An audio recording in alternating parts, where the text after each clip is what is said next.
কাজের ফাঁকে আপুর সঙ্গে দেখা করতে আপুর চেম্বারে চলে গেলাম। গিয়ে দেখি আপুর চেম্বারটাকে খুব সুন্দর করে সাজিয়ে রেখেছে। আপুর স্বপ্ন একটা চেম্বার সুন্দর করে সাজাতে প্রত্যেকেরই একটা স্বপ্ন থাকে।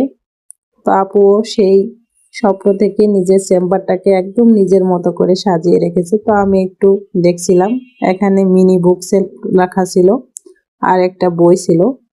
বইটা একটু দেখলাম যে কে লিখেছে। তো আপুর স্যার আপুকে গিফট করেছে। তো আমি আবার একটু পড়ে দেখছিলাম যে বইটা তে কবিতার